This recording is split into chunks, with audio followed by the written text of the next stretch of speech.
Everybody. This is Bonnie Vandermeulen, Training Coordinator for Wisconsin Facets.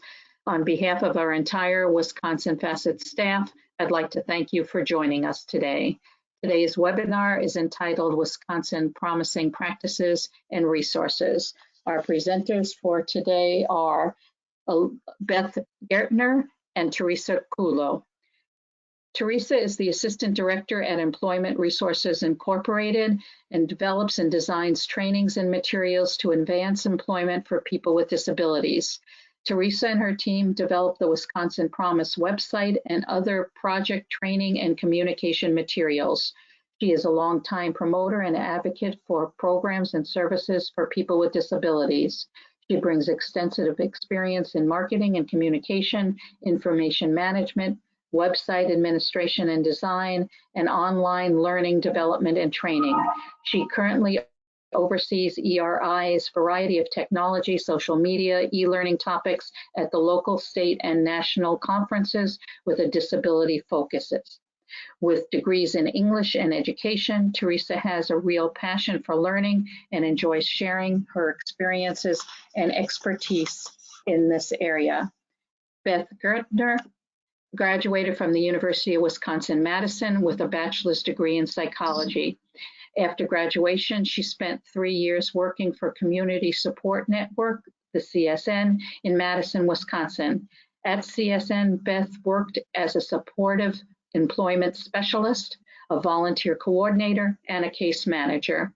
After leaving CSN, she joined the Eligibility and Order of Selection team at the Stout Vocational Rehabilitation Institute.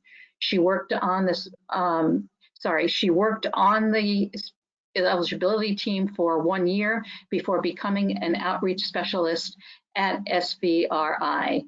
As an outreach specialist, Beth has worked on training and sustainable efforts for the Wisconsin Promise Grant. Additionally, she also serves as the training coordinator and a member of the knowledge mobilization team for Project E3. It's my great pleasure today to introduce to you Beth and Teresa.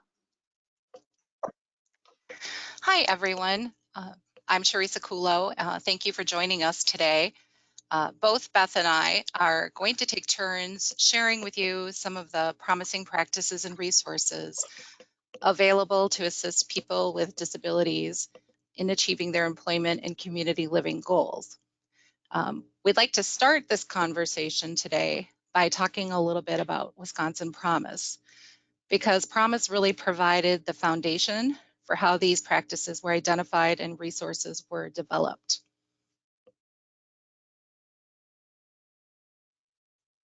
So what we learned from Wisconsin Promise.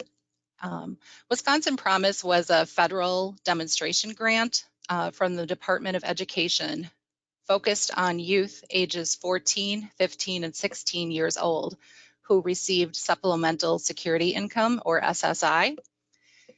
And this project began in April of 2014 through September of 2018 on the enrollment side, where 2,024 youth were enrolled, and half of them were enrolled to receive the usual services provided, so meaning services that they had access to, and nothing really changed as far as what they were offered on the services side.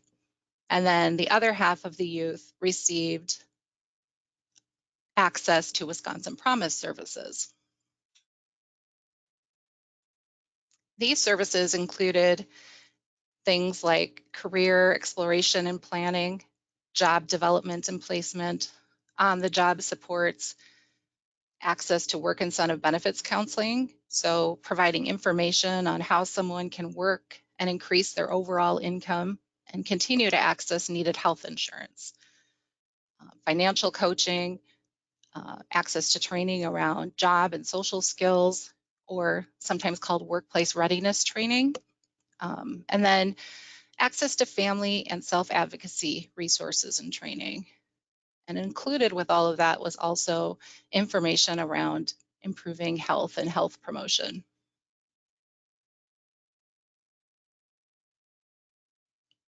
And then one of the unique things about Promise was the interagency resource teams. So this really meant all of the state agencies involved in Promise and the youth, families, DVR, schools, long-term care system, integrating resources around mental health, the foster care system, juvenile justice, community providers. So you see a whole long list of partners really collaborated closely with the Promise Youth and Families to identify and coordinate access to resources and services.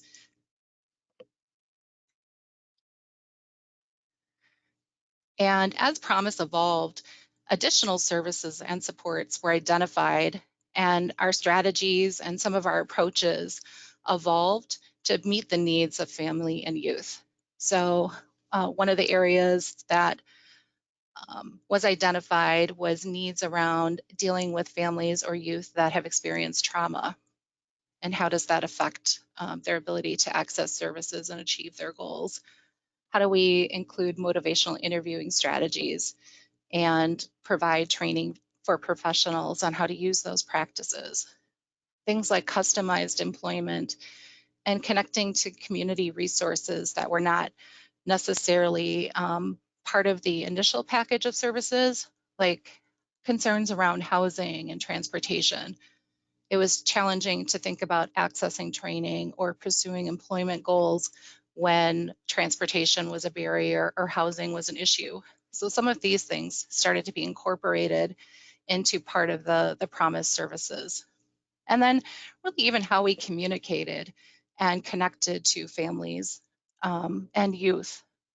Initially, we thought there'd be a lot more face-to-face training, training embedded in schools, and it ended up working out better to work more one-on-one with youth and families and kind of meet them where they were at. So that evolved how we approach training and counseling. And then communication methods too. I think we tried all kinds of things from billboards to, movie previews to commercials to going door to door, phone calls. And we really found out some techniques that worked really well, which was postcards sent in the mail, which had really short, concise messages. They were really colorful, easy to read. And then the other approach was text messaging. Most people had access to a smartphone, and that seemed to be a good way of connecting to youth and families. So these were some of the services and strategies that evolved as we learned more through our collaborations, partnerships, and just listening and talking to youth and families. Again, the goal is really just to meet families where they were at, not come at them with a prescribed menu of services, but really listen to what the needs were and change and evolve based on that. So all of this was around the goal of improving employment outcomes. So at the end of Promise, these were some of the statistics and data collected. So for youth who received Promise services, 67% were employed during the service period. For the youth who received usual services, it was around 57%. And for youth who had usual service and no connection to DVR, it was even lower, it was more around 51%. And for continuing to follow some of the youth involved with Promise 2 years after enrollment, those involved in long-term care had a 52% employment rate, and youth receiving usual services were more around the 33% rate. And, this is something that will continue to evolve, how Promise services impacted youth as they graduate and move out into continuing education or the world of work. So we're kind of keeping an eye on how this evolves and how this story continues. With all of that, we wanted to start the conversation about Promise to really think about, what did we learn from this project? What did we learn about working with youth and families. What did we learn about what is effective around employment and having improved employment outcomes? And we wanted to share some of the resources that were developed based on questions asked by youth and families and practices and approaches that professionals can incorporate into their work to help youth achieve their work and life goals. So we wanted to share some of the 2 websites in particular that delve a little deeper into some of those questions we asked when we were beginning to develop resources. At this time, does anybody have any questions about Wisconsin Promise or any of the information shared so far?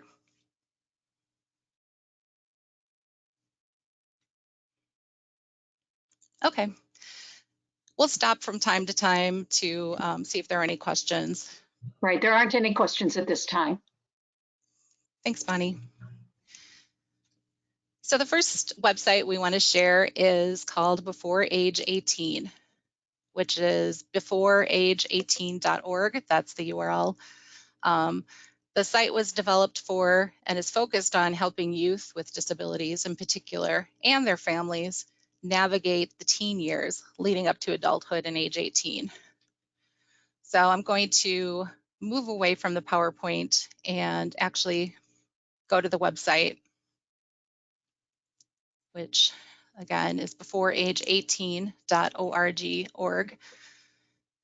So this is the Before Age 18 site. Again, focusing on teens and their families. And really the goal was to identify, action steps that teens or families can take to prepare for age 18 and not make it overwhelming. For any teen, whether you have a disability or not, and their families, the time between being a teenager and becoming an adult, there's a lot of change that happens. There's a lot of things going on. And when you add the complexity of disability as well, we really wanted to think about how can you take small steps, do small things, little things to help you plan, become more comfortable, and think about the possibilities and options that are available as you approach adulthood. So with that in mind, we really created this section called Action Steps. And we have them separated by teens action steps, so things that youth can do, and then family action steps. How can families help support the teens in their lives with becoming an adult and preparing for age 18 and beyond? So looking at the teen action steps, we decided to break them down by age, but really the idea is you can pretty much start anywhere, and all of these age action steps break things down by a variety of topics. So you can think about, getting involved in your community. You can think about how do you explore employment. You can think about how do you think about school or your rights or be a better self-advocate. So each one of these stages, from early youth to more approaching adulthood, has things that you can think about and try and do depending on where you're at. So for instance, if I look at age 14,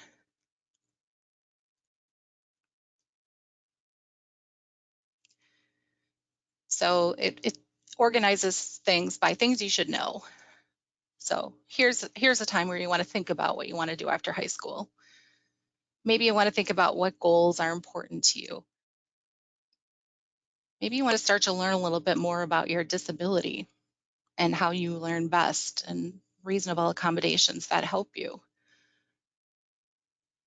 Maybe you need to find out a little bit that you do receive benefits, and what does that mean? Maybe you want to start to get a little bit more involved in your health. So these are all like suggestions and strategies and things that a youth could do, maybe some topics they could explore. Maybe they have their first little summer job to start to earn a little money. Maybe they could connect to a mentor. I think the whole idea, though, is that it's not a one size fits all, and you don't have to do all of these things all at once, but maybe you check back on the site. Maybe you know, start with one that sticks out as being important to you, and just get in there and try things and do things and come back to the site, as you progress, as you get older, and the suggestions and how involved you get progress as along with your age. And then the same thing with family action steps.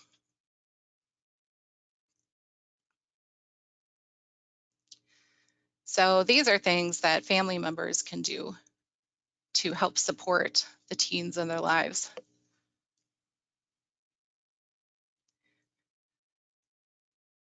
So here at 18, you might have some more structured things to do. As the youth becomes closer to becoming an adult. At age 18, you really want to contact Social Security because the benefits situation may change. We'll talk a little bit more about that.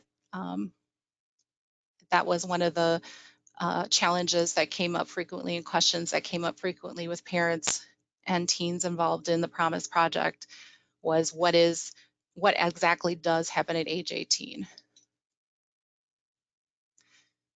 So again, it's kind of structured and organized the same way as the teen action step pages, but it's focused on what parents and family members, guardians, adults in the teen's life can do.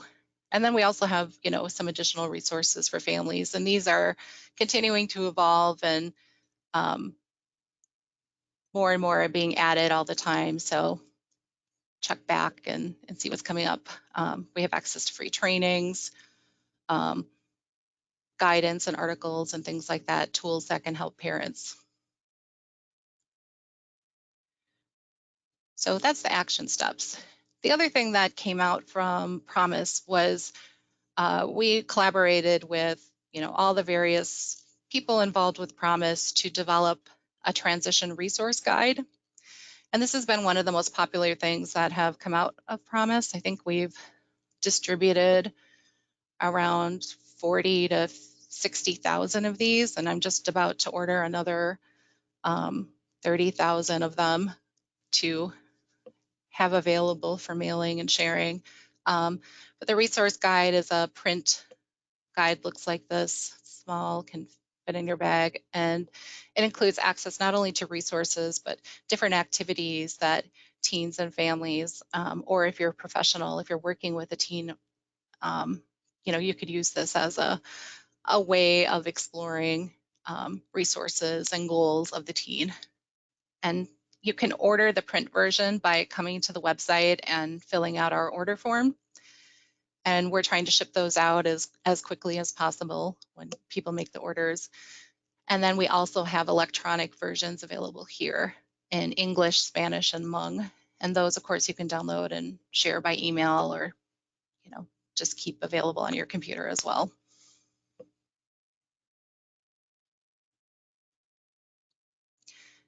And then another thing we did was, besides talking about action steps, we went to the services that were provided through Promise. So again, you remember, we have some benefits services. We talk about education, employment goals, how to get involved in your community, how to focus on your health, ways that you can become a better self-advocate, and your rights and responsibilities and how those evolve and change as you approach adulthood. So what are some things that you can think about and learn there?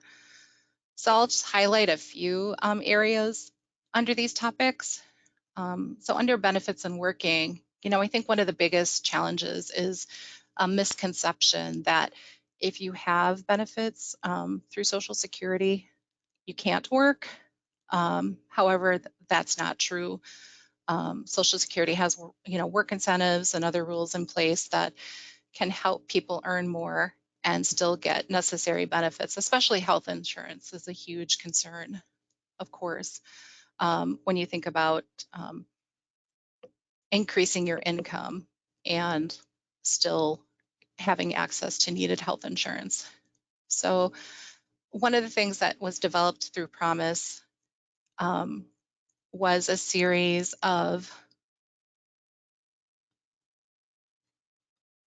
one-pagers, so flyers that talk about different work incentives and explain in a little bit more depth how some of these can be used by youth and families, and you can still move ahead with exploring work and increasing income and all those things. We talked about, what happens at age 18. So at age 18, there's what's called the redetermination process. So the definition of disability changes when someone turns 18. So now the definition is based on the adult definition of disability versus the definition used for youth. So this page really outlines, what can you expect? How does the process work? What can you do based on the decision? Or what if your child turns 18 and nothing happens?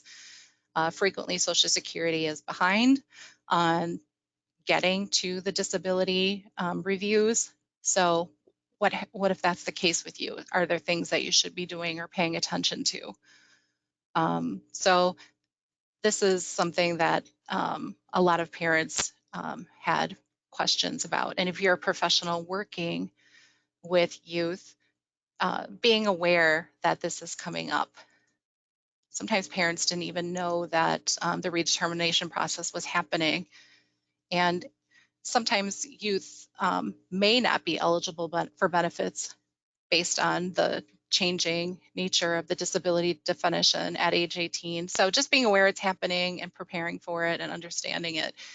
And if you have any questions, connecting with a work incentive benefit specialist so they can really look at your unique circumstances and situation and make sure that you have all the information you need. It's really complex, so having access to someone who really understands the rules and can help you navigate that change can be really, really helpful.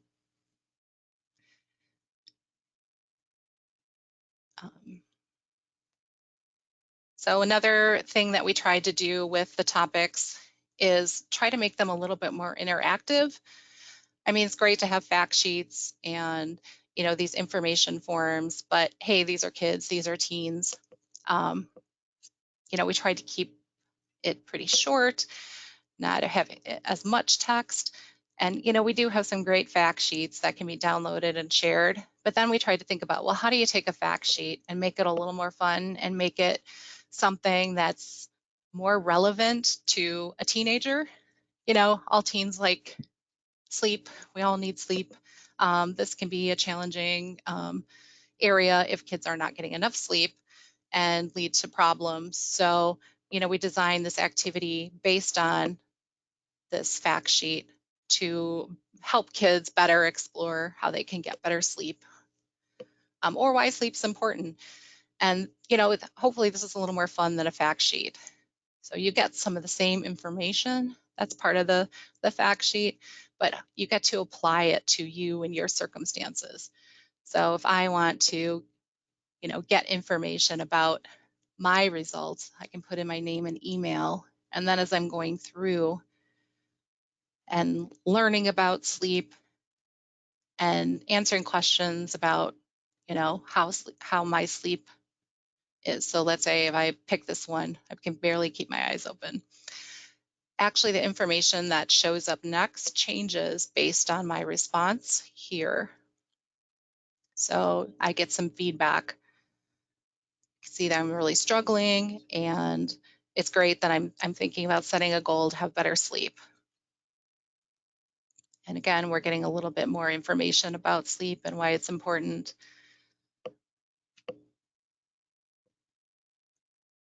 It's asking some questions here.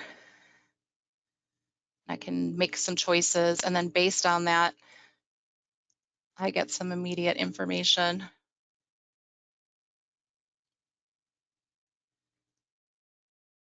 So if I'm interested in thinking about sleep tips and finding out more about some of these, like what happens if I read before bed. So based on the choices I make, the email at the end is going to customize the information and resources that I get. So it's really changing and evolving based on my interests. If I want to explore, a relaxation technique like music and how that can be used to help you sleep better, provides a little information. We have a little exercise that you can try to help you use music to relax, to get better sleep. And then, we also have created these little postcards that you could download and print or just have available on your computer or phone, that if you want to try these later, you can do that. And we also add these to the email that gets sent at the end. So we have some of these, different interactive activities that help teens delve deeper, set personal goals in some of these areas, and then get customized feedback by email on, next steps and things they can do to achieve these goals. And all of these sort of resources, these interactive resources, we've kind of gathered and collected. We have them listed on the topic pages. We have some of them on the action pages, but we've collected them all together here on the resources page, and we've grouped them together by teen resources, family resources, by topics, and we're continuing to add more of these as we get them developed.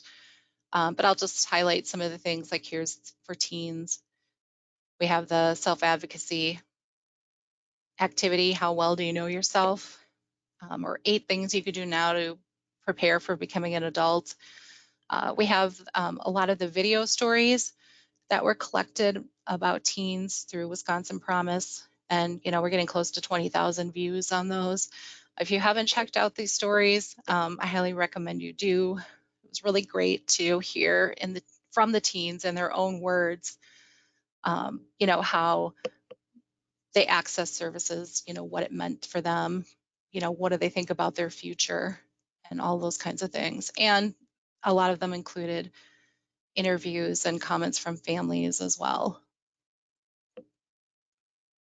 So I highly recommend coming to the resources page and just kind of meandering through and checking out some of the resources that are available that might be helpful for teens you're working with, or if you're a family member, activities that you can do with your teen. These are all the benefits. One pagers again, the little fact sheets. Here's the health activities we just talked about. So you have the little interactive activity, and then you have the fact sheet as available as well. So whatever your preferred way of navigating, I think the site has options. Here's those relaxation technique cards. So that's the Age 18 website and some of the resources being developed in this area. At the very bottom of the page, we do have a get in touch with us, a contact us. So if you're navigating the site, if you have suggestions, if you have some feedback for us, something that you would find helpful or a resource you've enjoyed or wish was on the site, please get in touch. I get emails all the time from people with suggestions, and we do incorporate them into the site. We do appreciate it. And yeah, so just wanted you to know that somebody's actually looking at those. We do have a question right now. The person asks, if you do some of those interactive activities and you mentioned people might get emails back, who has access to that information? Mm-hmm. So it does save it to the website, but we really do only ask for, the first name of the individual, and we do clear those out on a regular basis, so they're not just sitting around on a server for a long time. But we don't share that information. We don't send emails out to people who are using those activities. It really is just for the individual, and we don't use them for any other purposes. Okay, thank you.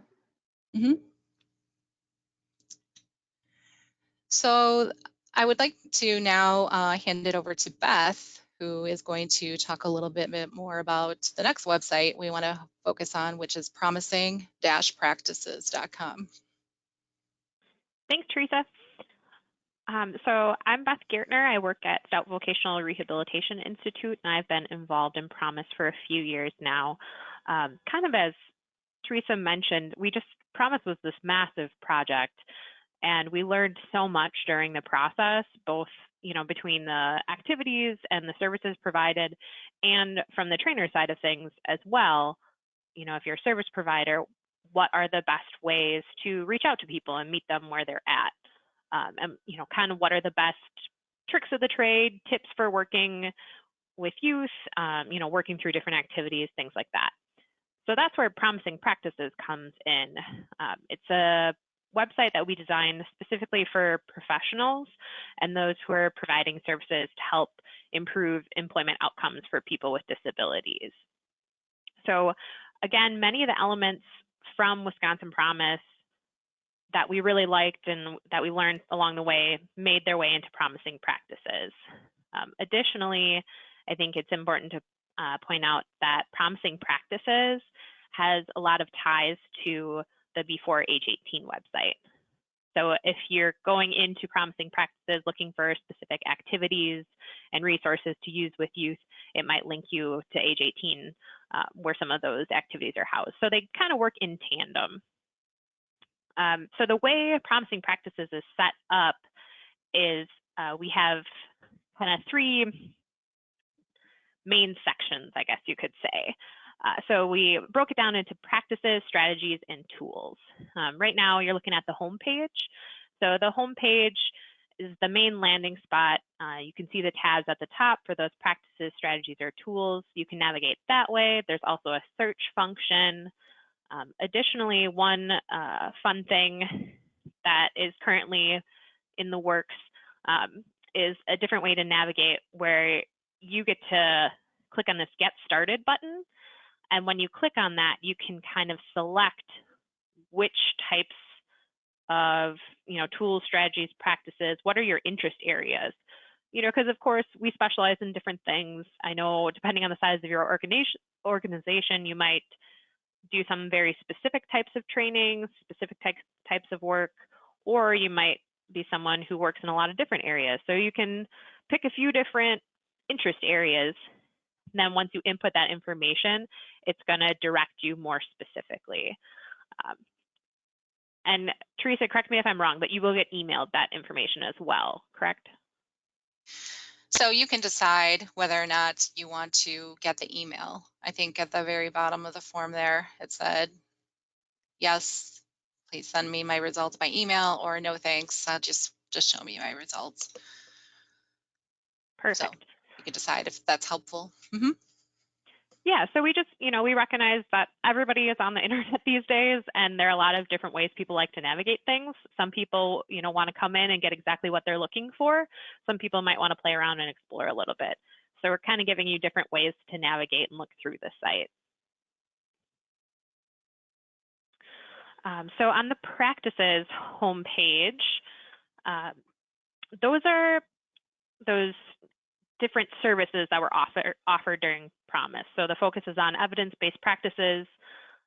So we stuck those into kind of main groups here: employment, career counseling, advocacy training, post-secondary education and training, financial literacy and counseling, health counseling, workplace readiness skills, sometimes called soft skills, and work incentive benefits counseling. So those were the main practices and tools that were used during Wisconsin Promise, and we've just kind of moved them over to this site, kind of highlighting some of the different aspects of those trainings. So I think we'll delve a little bit deeper into the advocacy training. So during Wisconsin Promise, there was both self-advocacy training and family advocacy training. So again, this site reflects that. You can go into the self-advocacy page if you're, kind of looking at that training more, or family advocacy as well. So scrolling down the page, there kind of lists out some of the goals of this training. What do you hope a youth would get out of it, or an individual going through the training? We also like to, on a lot of these pages, plug in data from Wisconsin Promise. So, right here, we're pulling that youth who completed self-advocacy training were 40% more likely to have had a job. So kind of showing you what the benefits of these trainings have been, especially for Wisconsin Promise youth. And then the further that you scroll down, it'll kind of break down into more action steps. And this is where those links to age 18 come up very commonly. So, if you're looking at self-advocacy, some of those things that you can do is go to those action steps for the different ages on before age 18. Additionally, kind of some common tips and tricks for doing these trainings. So communication and engagement strategies, a lot of those things that Teresa had mentioned we learned at the beginning of enrollment, making multiple contacts, contacting people on different methods, adding texting, that's been a huge thing. And then different training tips. So once you do get people at training, what are some different things that you can do to make the training universally designed and all-inclusive and things like that.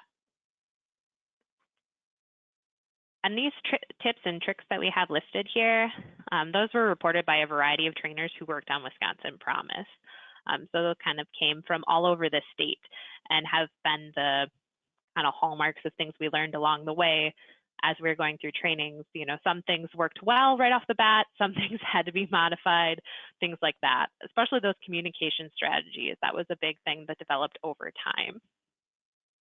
And then at the bottom of the page, it'll link more to tools. So, specific activities that you can access, related topics, and then if there's any featured training that's tied to that practice. So if you're on the self-advocacy page, the featured training would be that self-advocacy training, which was used during Wisconsin Promise, and then it links directly to that training on the Before Age 18 website. And then additionally, at the bottom of the page, there's a section called Next Topic. So that's one element that we've put in at the bottom, kind of naturally what might be a good next topic to explore. It might not always be the next topic you want to explore, but it's a suggestion for where you might want to go next. All right, Teresa, if you want to go to the strategies homepage next. So the strategy section differs a little bit from the practices. It kind of tries to capture our evolution of knowledge. So one thing about being a working professional and working with individuals with disabilities is we've learned over time, the same approach doesn't work every single time, and things evolve just like any sort of service. We evolve over time and are trying to get the best services for folks and do things as efficiently as possible. What are the best ways to reach people? So this strategies page kind of seeks to capture where we're at right now. What are those elements that are really, really important when we're working with people to keep in mind, whether it's family engagement, motivational interviewing, cultural awareness, customized employment, trauma-informed care. All of those things are pieces that we've learned really enhance and make those trainings more accessible to people, meet people where they're at, things like that. So one thing about these strategies is we know that the practices that we've highlighted can provide substantial benefits, and these are just even better ways of presenting and using those practices. So I think we'll go into the trauma-informed care page.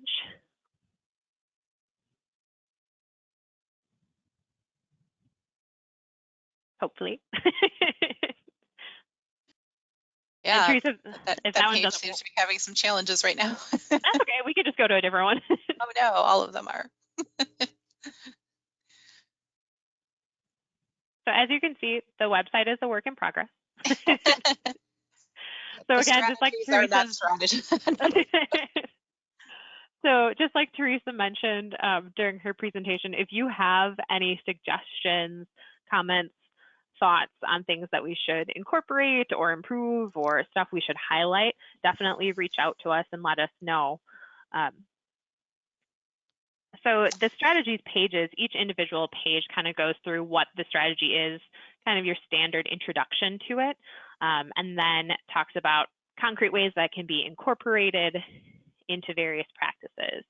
So like on the trauma awareness page, it kind of talks about how you can make your whole organization trauma informed and different strategies to do that, even if it's something as simple as changing up your entry space, you know, adding some plants, making sure there's somebody there to greet people, things like that. So it does kind of go into some of the different tools and tricks that have been, you know, brought up in some of these different areas. And then I guess finally, we will go to the tools homepage. Oh no, we're just having all kinds of challenges. It's always the way it goes when you're live and you're showing a site. No worries. So the tools page is basically where we're housing activities, videos, stories, research, upcoming training and events. So tools is kind of that catch-all for, you know, if there's any one-pagers or, you know, videos that have been really helpful, specific pieces of research that might be helpful to share. So kind of using that as a hub for those different resources. The tools page you can navigate to from the top toolbar, or also when you're going into the different practices or strategies pages, at the bottom of those pages, it's going to link to tools as well. So again, multiple ways you can navigate the site and find what you're looking for. One other thing that is housed on the tools page is there's a lot of videos. So the videos, you know, some of those are the Wisconsin Promise videos that were created. There's some training videos, things like that. So it's just a good hub to check out, especially if you're looking for some of those different multimedia elements that you could bring to a training. That's kind of promising practices in a nutshell. Again, this is something that we're continuing to work on and adapt over time. I mean, I think since we first began this project, you know, every single day it changes, you know, just trying to get it better and better for folks to use. So it's easy to use, so it's straightforward, not overwhelming with text and resources, but also, you know, can kind of be your go-to if you're looking at putting together a training. Teresa, any other pieces of promising practices you want to highlight? Yeah, I just know that, you know, the strategy section is one of the newer areas that we've added. And now, you know, all of these pages, whether they're practices or strategies, have a ton of really great resources. You know, I think we actually, as a team, decided we were going to be really focused on which resources we chose to include, and really just wanted the ones that we all agreed were helpful. And we didn't just throw every resource that came our way onto the site. So one of the things our web developer and team is working on right now is making those resources findable through that getting started button. So you'll come across them when you're looking at the specific practices or strategy pages. But if you come back and you're like, oh, I remember I found this resource that was really great, and it was about self-advocacy, and it was specifically for teens. We're trying to improve the site so you can sort of filter the information you want to find more quickly, especially if you're coming back time and again. So I'm thinking the the issue we may be having right now is actually our web developers working on it. And, he's been connecting the strategies to the tools section. So maybe that's causing that piece not to work right now. But, as Beth mentioned, check back and, continue to see how this site evolves. And I do notice as she was talking that we have not added a contact us section to this page yet. So that'll be on our to-do list. And then in that way, if you have feedback, we, reach out and let us know your suggestions. Yeah, and to speak to the resources that you had mentioned, Teresa. So I know we've talked a lot about the origin of these sites and how they sprung out of Wisconsin Promise and sustainability efforts. But additionally, resources that are on both the Before Age 18 website and the Promising Practices site, they're not solely Promise resources. We also recognize that there are so many experts in this field. And so we try to link to other really great resources and websites as well. So it's not just Promise related, but it goes beyond that as well, trying to link to local and national resources that have been found to be really helpful to people in the past. Mm-hmm. And there's a lot of great training, free training that's going on right now because of everyone sort of being virtual. So as opportunities arise for us to incorporate some of those trainings and add them to these topic areas, especially trauma-informed care, remote service delivery training and best practices, some of the other areas I'm trying to think that I've seen recently, even customized employment and motivational interviewing. There's been a lot of great webinar series that have been put together in the last few months that we're adding as they're available. So check back. Or if you come across a great training that you think would be helpful to other professionals, let us know. Definitely. Yeah, definitely stay tuned for more and keep checking back. And I think I forgot to highlight earlier that the URL is promising-practices.com. Good point. Always important, and I forgot at that moment, but it's right at the bottom right corner of the slide that Teresa's on right now, if you want to jot it down. Right, and so that's part of the handout that you should be able to download, as Bonnie mentioned at the beginning. So that completes our tours, our website tours for today. Any other questions that we can answer? Yes, this person writes, is there, for example, an individual who has disabilities and might need a job coach and have to learn about interviewing techniques when learning for a job and these times of virtual types of materials that we have to use? Is there something that exists that is a training to how to interview virtually? Mm-hmm. That's a good question. I don't think we have anything specifically on the Before Age 18 site right now, but we have on the ERI Employment Resources website. So our website URL is eri-wi.org. We did just, you might on the homepage find a resource that we just posted recently that talks about how to prepare for your virtual interview. And we can maybe share that link with Bonnie as well if you want to send out after the webinar, Bonnie. Sure, that'd be great. Thank you. I would appreciate that. And then we have one other question. Did a number of the people who were involved in the Promise Grant take some of these activities and work through some of these activities? Were they suggested by individuals who were graduates of Promise?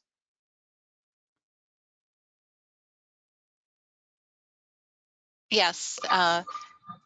So I think all of the above.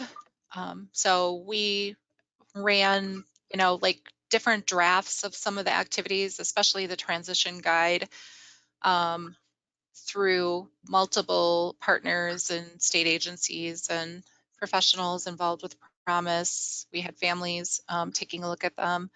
And as we were developing the Age 18 website, we talked to lots and lots of different people about what were some of the biggest questions that come up, what were some of the biggest challenges and barriers that families were asking about, facing, what areas were confusing, um, what resources would be most helpful. And then as we developed them, kind of sending them back and being like, are we on the right track? Is this, meeting the need? And even to, yesterday, I continue to get emails and feedback from teachers and, who are using some of these resources in their classroom.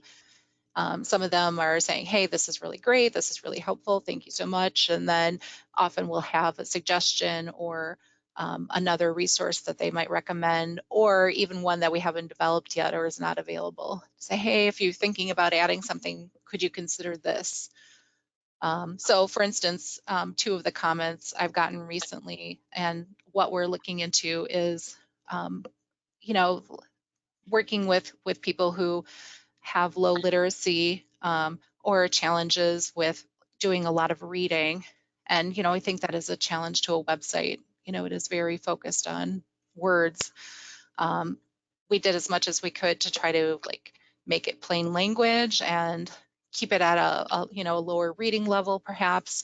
But, everyone likes to, listen these days. Podcasts are really popular, audiobooks are really popular. So maybe a tool that we're looking at integrating into the site is just to have a read the page function.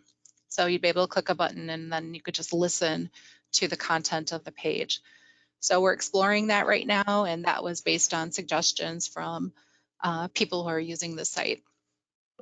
Well, that sounds like a great possibility for the future. I have one other question for you. Since Promise was so successful, do you foresee that there would be like Promise 2 coming up ever? Great question.